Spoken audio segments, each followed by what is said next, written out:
नमस्कार साथियों, study with Shailendra में आपका स्वागत है। आज हम लोग अपने टेट और सुपर टेट परीक्षा में शिक्षा मनोविज्ञान विषय के अंतर्गत एक बहुत ही महत्वपूर्ण टॉपिक पर चर्चा करेंगे।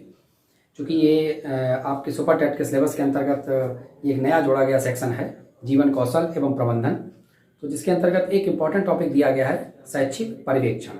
शैक्षिक पर्यवेक्षण यानी एजुकेशनल सुपरविजन। तो ये एक अवधारणा क्या है कि किसी भी कार्य संस्कृति में, संस्था में, संगठन में जो लोग कार्य कर रहे हैं और जो भी जिन नियमों व्यवस्थाओं का पालन किया जा रहा है, तो उनमें कहाँ कहाँ पर सुधार की संभावना है, तो इसके लिए सुपरविजन की आवश्यकता होती है। और चूंकि शिक्षा के क्षेत्र में भी निरंतर सुधार की आवश्यकता है, समाज की आवश्यकताएं बदलती हैं, तो शैक्षणिक पाठ्यक्रम और व्यवस्थाएं बदलती रहती हैं, तो इसलिए शिक्षा के क्षेत्र में भी शैक्षिक पर्यवेक्षण को सम्मिलित किया गया है।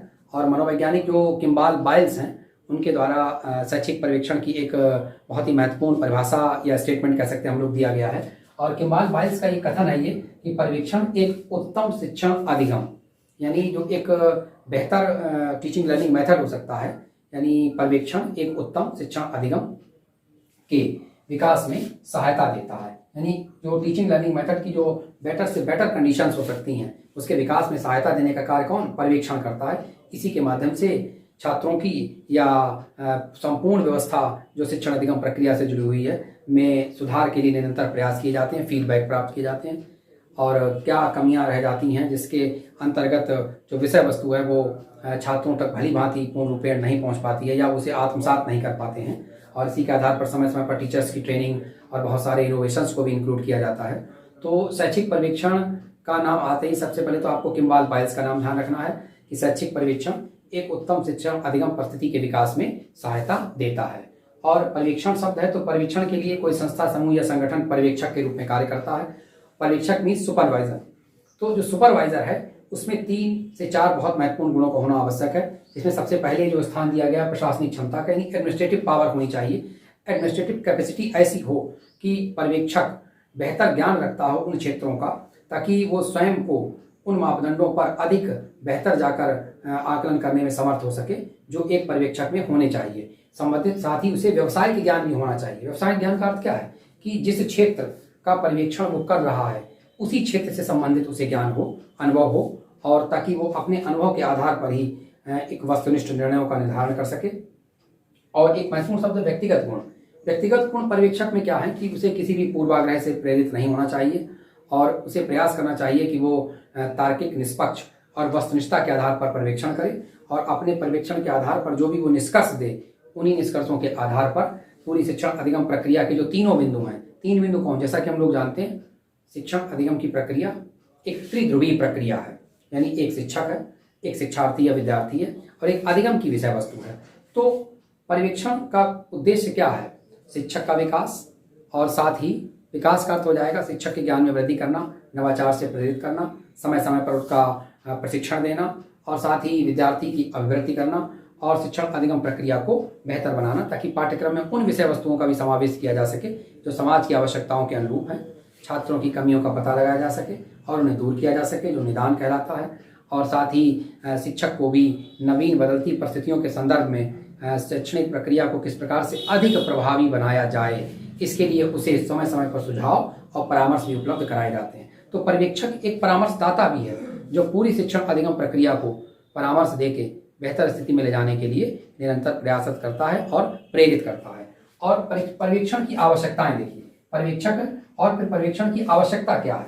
तो सबसे जरूरी है कि जो नई नई शिक्षण विधियां हैं किस प्रकार से उनका विकास किया जाए, और शिक्षण विधियां किस प्रकार से अधिक प्रभावशाली हो सकें, इसे जानने के लिए पर्यवेक्षण की आवश्यकता है। साथ ही विद्यालयी कार्यों में वृद्धि करने के लिए शिक्षक और छात्र के बीच अंतर संवाद को किस प्रकार बढ़ाया जा सकता है, ये हम कहाँ से जान सकते हैं? पर्यवेक्षण के माध्यम से।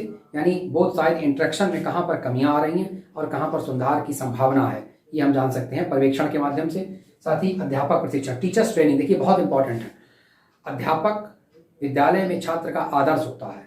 अध्यापक का व्यवहार, उसके द्वारा अपनी विषय वस्तु की अभिव्यक्ति, उसकी शिक्षण विधियां, उसकी अधिगम की जो शैली में सुधार और उसके लिए छात्रों को प्रेरित करने की जो प्रवृत्ति है, वही छात्र के लिए आदर्श रूप में कार्य करती है। तो समय समय पर टीचर्स को न्यू इनोवेशंस के संदर्भ में, नवीन नवाचार के संदर्भ में प्रशिक्षित किया जाना भी आवश्यक है। इसके लिए भी पर्यवेक्षण की आवश्यकता है। और एक महत्वपूर्ण शब्द है निदान और उपचार, यानी शिक्षक और शिक्षार्थी दोनों के ही स्तर से कहाँ पर शिक्षण अधिगम प्रक्रिया को और बेहतर किया जा सकता है, कमियों को जानने का प्रयास, उन्हें दूर करने का प्रयास, और ये संपूर्ण प्रक्रिया निदान और उपचार के नाम से जानी जाती है। तो शिक्षण अधिगम प्रक्रिया का जो ये महत्वपूर्ण शब्द रहा है कि शैक्षणिक पर्यवेक्षण शिक्षण अधिगम को एक विस्तृत रूप प्रदान करने का कार्य करता है और बेहतर स्थिति में लाने के लिए तत्पर रहता है। इसी संदर्भ में मनोवैज्ञानिक बर्टन एवं बुकनर, ये एक महत्वपूर्ण शब्द है जिसे आप ध्यान देंगे। मनोवैज्ञानिक बर्टन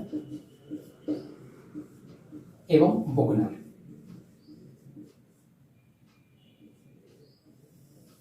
मनोवैज्ञानिक बर्टन एवं बुकनर के द्वारा शैक्षणिक पर्यवेक्षण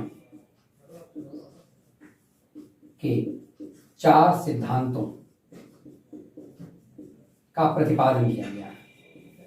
तो ये एक और नाम, किम्बाल बाइंस के पश्चात एक जो महत्वपूर्ण शब्द है कि शैक्षणिक पर्यवेक्षण के लिए बर्टन एवं बुकनर के द्वारा 4 सिद्धांतों का प्रतिपादन किया गया है। और इन 4 सिद्धांतों में जो महत्वपूर्ण शब्द क्या है, एक जो महत्वपूर्ण शब्द दिया गया है कि शैक्षणिक पर्यवेक्षण जो होना चाहिए वो सिद्धांतता, ठोस होना चाहिए। और दूसरा महत्वपूर्ण बिंदु है वो रचनात्मक होना चाहिए। शैक्षणिक पर्यवेक्षण में वैज्ञानिकता होनी चाहिए और वो लोकतांत्रिक मूल्यों पर आधारित होना चाहिए। यानी शैक्षणिक पर्यवेक्षण के सिद्धांत किसके द्वारा दिए गए हैं? मनोवैज्ञानिक बर्टन एवं बुकनर के द्वारा। और कितने सिद्धांत दिए गए हैं? 4। प्रथम सिद्धांत क्या है कि शैक्षणिक पर्यवेक्षण के सिद्धांत ठोस होने चाहिए। ठोस का अर्थ क्या है? पूर्व निर्धारित होने चाहिए और जिनमें वस्तुनिष्ठता का समावेश हो, पर्यवेक्षक के बदलने पर भी इनमें कोई परिवर्तन नहीं होना चाहिए। और दूसरा बिंदु रचनात्मकता होनी चाहिए।